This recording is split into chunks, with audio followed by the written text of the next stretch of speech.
तो देखो 13 क्वेश्चन है ये। एक बॉयज़ हैं यहाँ पर 8, गर्ल्स हैं 4 और टोटल 12, और इन 12 में से हमने 4 को सिलेक्ट करना है, ठीक है ना।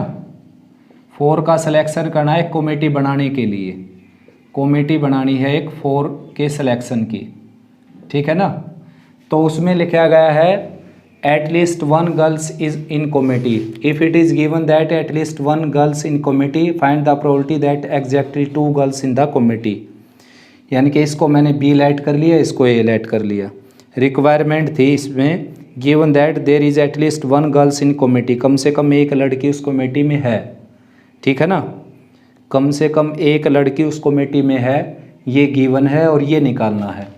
तो PA निकालना है मेरे को। देखो कम से कम एक लड़की उस कमेटी में है, तो इसका मतलब कि 4 में से 1 है 4C1, और लड़के कितने फिर 3, या फिर 4C2, और लड़के कितने हो गए 2, या फिर 4C3, लड़के कितने हो जाएंगे 1, या फिर 4C4, और लड़के कितने हो जाएंगे 0, ठीक है ना। और टोटल कितना है, टोटल 12 में से 4 सेलेक्ट कर लिया।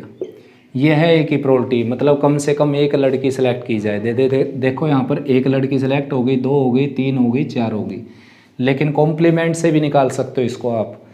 कॉम्प्लीमेंट से कैसे, एक भी लड़की ना निकाल कर एक में से माइनस कर दो, मतलब सारे लड़के सेलेक्ट कर लिए हमने यहाँ पर।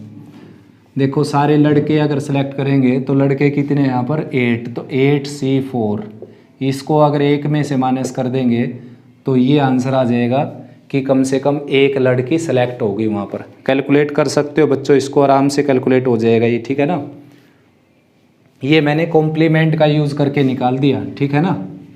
नोट ए कौन सा था, नोट ए था ये, ठीक है ना। नोट ए की वैल्यू है ये 8C4 और डिवाइडेड बाई 12C4, यानी कि 8 में से सारे चारों लड़के सेलेक्ट कर लिए हमने, और 12 में से 4 सेलेक्ट कर लिए। इसमें एक भी लड़की नहीं हुई। अब इसको एक में से माइनस कर दूंगा तो कम से कम एक लड़की सेलेक्ट हो जाएगी। अब A इंटरसेक्शन B क्या हो गया, देखो A इंटरसेक्शन B हो गया एग्जैक्ट 2 लड़की सेलेक्ट हो, क्योंकि इस इवेंट का मतलब है 0, 1, 2, 3 और 4 सेलेक्ट हो, ठीक है ना। इस इवेंट का ये मतलब हो गया, और इस इवेंट का मतलब हो गया केवल 2 सेलेक्ट हों। तो इनमें कॉमन तो ये हो गया ना, 2 सेलेक्ट हों लड़कियाँ। तो 2 लड़कियाँ सेलेक्ट होगी तो 2 लड़के सेलेक्ट हो जाएंगे, 8C2 और 4C2 डिवाइडेड बाई 12C4। अब प्रोबेबिलिटी किसकी निकालनी है हमने, प्रोबेबिलिटी निकालनी है B की। देखो लिखा है उसमें calculate the probability there are exactly 2 girls on the committee. B की प्रोबेबिलिटी निकालनी है, इसीलिए तो मैंने A की निकाली थी। यहाँ पर B/A निकालना है, तो ये आ जाएगा probability of A intersection B divided by probability of A। तो प्रोबेबिलिटी ऑफ A ये रहा आपके पास, एलसीएम वगैरह ले सकते हो इसका। ये है 8C2 into 4C2 divided by 12C4, और सारे के नीचे एलसीएम लेने के बाद हो जाएगा 12C4 माइनस 8C4 और नीचे 12C4। ये इसे कैंसिल हो जाएगा बच्चों, कैलकुलेट आराम से कर सकते हो। ये आ गया 8C2 इंटू 4C2 और divided by 12C4 into minus 8C4।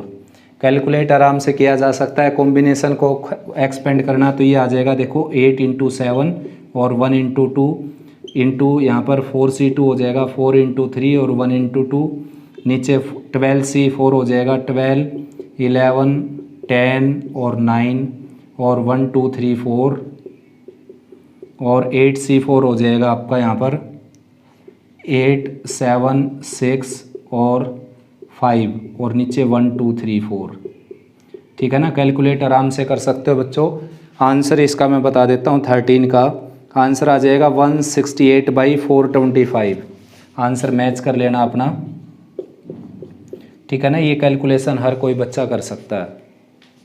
तो बच्चों मोस्ट इंपॉर्टेंट क्वेश्चन है ये 14 और इस एक्सरसाइज का लास्ट स्टेटमेंट मैंने बोर्ड पर लिखी है, काफ़ी इंपॉर्टेंट क्वेश्चन है ये, ठीक है ना। 14 क्वेश्चन लिखा है, देखो a coin is tossed until a head appears और until it has been tossed 3 times. ये क्वेश्चन एनडीए में भी आया था भाई, आप प्रीवियस ईयर के पेपर उठाकर देख सकते हो, ठीक है ना। और +1 क्लास में भी है ये, थोड़ा सा क्वेश्चन यहाँ तक है, मतलब प्रोबेबिलिटी किसी की निकालनी नहीं, केवल सैम्पल स्पेस बनाना, उसमें यहाँ तक है क्वेश्चन +1 क्लास में। +2 में भी है ये, +1 में भी है। +2 में इसकी प्रोबेबिलिटी निकालनी है, +1 में केवल सैंपल स्पेस बनाना था।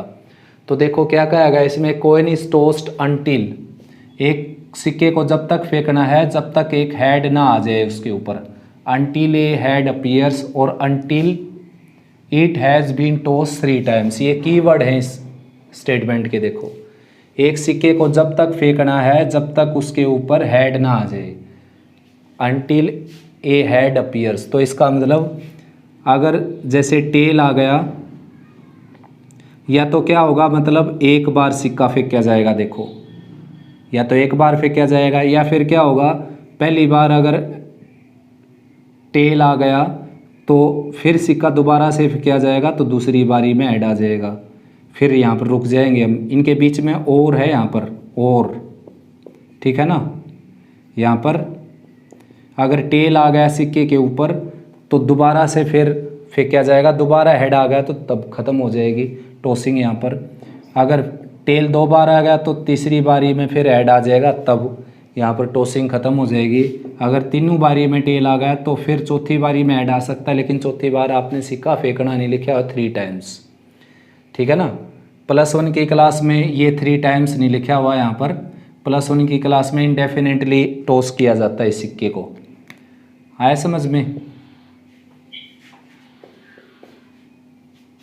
देखो बच्चों इसमें लिखा है कि एक सिक्के को जब तक फेंकना है जब तक उसके ऊपर हेड ना आ जाए।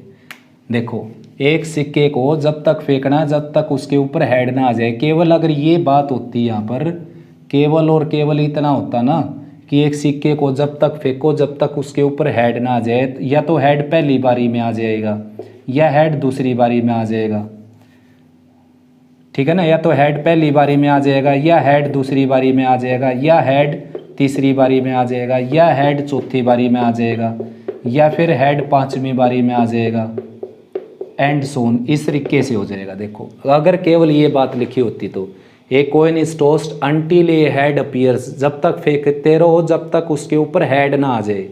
तो पहली बारी में हेड आ जाए तो फिनिश हो जाएगी, अपना काम फिनिश हो जाएगा, या फिर दूसरी बारी में हेड आ जाए, तीसरी बारी में हेड आ जाए, चौथी बारी में हेड आ जाए, 5वीं बारी में हेड आ जाए तो फिनिश हो जाएगा अपना काम, ठीक है ना। केवल इतना लिखा होता। तो आगे लिखा है या फिर until it has been tossed 3 times, मतलब या तो जब तक फेंको जब तक हेड ना आ जाता, और हेड की भी कोई बात नहीं, या फिर 3 बार आप फेंक सकते हो। तो ये ठीक है। देखो इसमें 1 बार फेंक रखा है, इसमें 2 बार फेंक रखा है, इसमें 3 बार फेंक रखा है, इसमें चौथी बार फेंक रखा है, तो ये हट जाएगा यहाँ से। मतलब 3 बारी तक तो हम फेंक सकते हैं भले ही हेड ना आए। लिखा हुआ है यहाँ पर कि सिक्के को 3 बार तक आप फेंक सकते हो चाहे उसके ऊपर कुछ भी आता रहे, ठीक है ना। लेकिन साथ में ये भी देखना आपने कि हेड आ जाए तो रुक भी जाना वहाँ पर। ऐसा नहीं कि एच के बाद टी भी लिख दूंगा मैं, क्योंकि हेड आ गया तो दोबारा कॉइन टॉस नहीं करना। इस बात को भी कंसीडर करना है, इसको भी कंसीडर करना है। इसलिए यहाँ पर आगे वाले केस कट गए और इसका हेड कट गया, क्योंकि हेड आना इसके लिए सही था, क्योंकि इसने कहा था कि जब तक फेंकते रहो जब तक उसके ऊपर हेड ना आ जाए। लेकिन इसने कहा था कि 3 से ज़्यादा बार भी नहीं फेंक सकते आप सिक्के को। तो इसका मतलब 3 बारी में टेल आकर और हार गए हम। इससे आगे हेड आता या नहीं आता, इससे आगे बारी मिलेगी नहीं आपको 3 से ज़्यादा टॉस करने नहीं। 3 बार ही टॉस कर सकते हो आप इसको। तो ये क्वेश्चन आगे और भी इंटरेस्टिंग होगा बच्चों। देखो आगे इसमें लिखा है given that head does not occur on the first toss. A event है कि head does not occur on the first toss. Head does not occur on the first toss, पहले टॉस पर हेड ना हो। तो पहले टॉस पर क्या हो, टेल हो। हेड मना कर दिया उसने कि पहले टॉस पर हेड ना हो, ये हो गया ए इवेंट। बी इवेंट देखते हैं, ये लेट किया मैंने a event. What is a probability that coin is toss 3 times. सिक्के को 3 बार फेंका गया, तो सिक्के को 3 बार यहाँ फेंक रखा है और यहाँ फेंक रखा है, TTH और TTT। अब कंडीशन प्रोबेबिलिटी का क्वेश्चन है, बी की प्रोबेबिलिटी निकालनी है। तो सबसे पहले ए इंटरसेक्शन बी निकालना पड़ेगा। तो ए इंटरसेक्शन बी ये हो गया, दोनों में ये दोनों कॉमन है, TTH और TTT। अब प्रोबेबिलिटी निकालनी है हमने बी की, प्रोबेबिलिटी ऑफ B/A निकालना है। तो आंसर आ जाएगा probability of B intersection A divided by probability of A।